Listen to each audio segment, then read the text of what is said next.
hyperinflation. The currency was hyperinflated by creating more deposit currency within the banking system. And so hyperinflation appears in two different forms.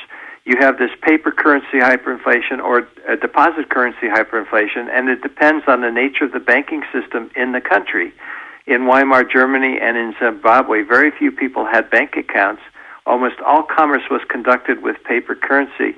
Even the government at the end of the month would hand out paper currency to its employees rather than giving people a check because there were so few of people with bank accounts.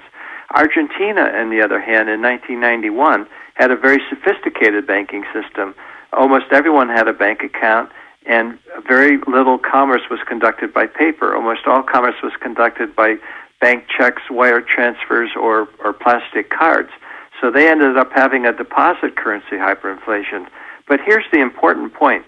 Regardless whether you have a sophisticated or unsophisticated banking system, and regardless whether hyperinflation occurs as a paper currency hyperinflation or deposit currency hyperinflation, hyperinflation always has the same cause. It's government spending too much money, forcing the government to borrow more than what the market is willing to lend to the government. So the central bank steps in and buys that government debt and turns it into currency. In the case of Weimar, Germany, they ran the printing presses. In the case of Argentina, they ran the bookkeeping machines or the computers by adding zeros to the government's checking account, and the government then wrote checks to create the hyperinflation. Now, I went to Argentina in 1991 specifically to analyze what was happening there.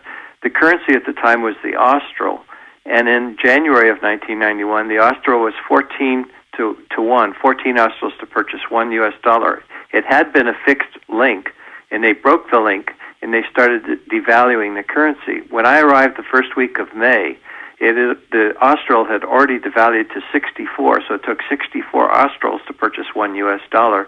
When I left at the end of the week, it was 96 australs to purchase $1. In December of that year, it took 10,000 australs to purchase $1. I think the U.S. dollar is on the road to an Argentine-style hyperinflation, because what was happening in Argentina is exactly what's happening now in the United States. The Argentine government was spending more than money than it had on hand, forcing it to borrow. It was borrowing more than the market was willing to lend to it. So the Reserve Bank of Argentina, the Central Bank of Argentina, stepped in, bought the government debt, and created australs out of thin air and put them in the government's checking account, which the government spent. What's happening in the United States today is the U.S. government is creating these huge deficits. Is it really the U.S. government? Or I really want to get the terms right. Is it really the U.S. government that's creating the debt? Yes, it's the U.S. government is spending much more than it has in revenues. It has huge deficits, and so it's building up a tremendous amount of debt. There is debt obviously being created elsewhere in the U.S. as well, but it's the government debt that turns into hyperinflation, because what happens is the government's spending so much more than it's receiving in revenue. It has to go into the market to borrow those dollars, but the market is not willing to lend all of those dollars back to the government because there just isn't the capacity for it. So the central bank steps in. The Federal Reserve is calling it quantitative easing, but they're basically doing the same thing the Central Bank of Argentina did. They're buying U.S. government debt, and they're turning that U.S. government debt into currency by creating more dollars out of thin air by adding it to the U.S. government's checking account, which the U.S. government then writes checks on to spend. So we're on the road to hyperinflation, because hyperinflation always has the same. It's not from banks lending too much. It's from government spending too much. And that's overspending causing them to borrow more than the market's willing to lend, and the central bank turns that into currency. Now, when I was in Argentina, we were at the tipping point. You could sense it in the way shopkeepers were acting and the general population was acting. They knew it was coming because they had gone through hyperinflation before, and they were taking steps to protect themselves, buying gold and silver, getting rid of financial assets, and basically making sure they had hard currency or tangible assets to protect themselves from a collapse of the currency. Now, the demand for the Argentine austral was declining very rapidly. People were getting out of the australs as quickly as they could. The same thing is happening with the U.S. dollar internationally. The demand for the dollar is falling internationally, with central banks getting out of the dollar, foreign dollar holders exiting the dollar, buying gold and anything tangible. The key point, though, is that the dollar domestically has not yet reached the tipping point, but I think it's probably going to happen very soon, because people sense that the U.S. government cannot create these huge trillion-dollar deficits without consequences, and they see the gold price rising, so they know something's going wrong with the monetary system with this rapidly rising gold price. So I think you're going to reach the tipping point domestically very, very soon within the U.S., and typically, if monetary history is any guide, you've got 6 to 10 months or so before currency totally collapses once the tipping point is reached.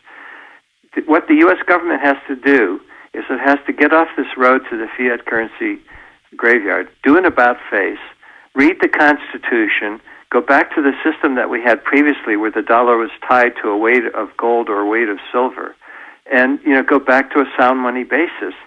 I don't think the government's going to do that. I don't think they're going to reinstitute constitutional money. I think they're going to continue in this direction. They probably will impose capital controls, which is another thing governments do to try to keep the fiat currency game going longer. What the nature of those controls will be is anyone's guess, but it basically will restrict your freedom to do what you want with your dollar currency. So that's unfortunately the way we're headed, I believe.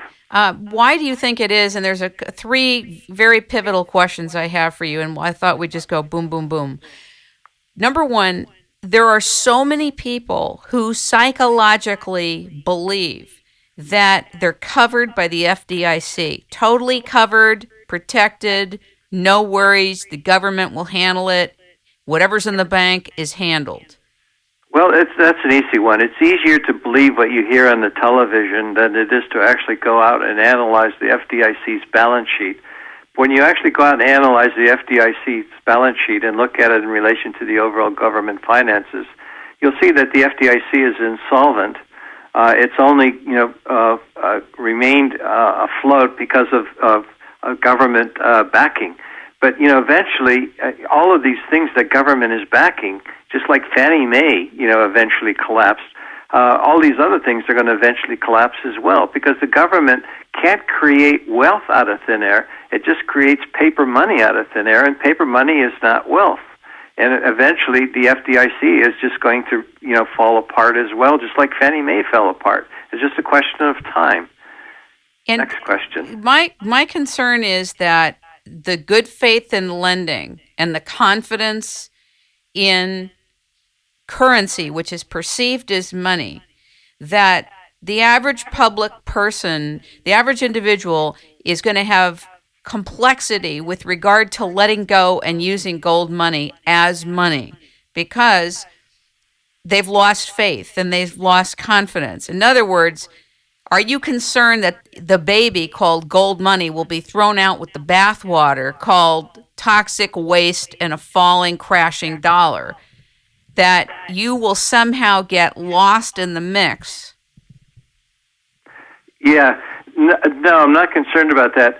First of all, you bring up a very good point about confidence, because when confidence goes, that's when you've reached the tipping point and people start exiting the currency, because they sense that the currency is starting to collapse. And that's ultimately what leads to the hyperinflation. What we've done with GoldMoney is we've done a number of things. First of all, as I've mentioned, we're European-based. We're based in British Channel Islands. One of the reasons why we're there, as I explained, is because it relies on traditional Anglo-Saxon common law. But it also is a place where property rights are very much protected. You don't have politicians interfering with private property or politicians interfering with the monetary system and things of that nature. So, we believe that regardless what happens to the U.S. dollar, gold money is going to continue to operate, because people around the world find, gold money to be very, very useful in terms of,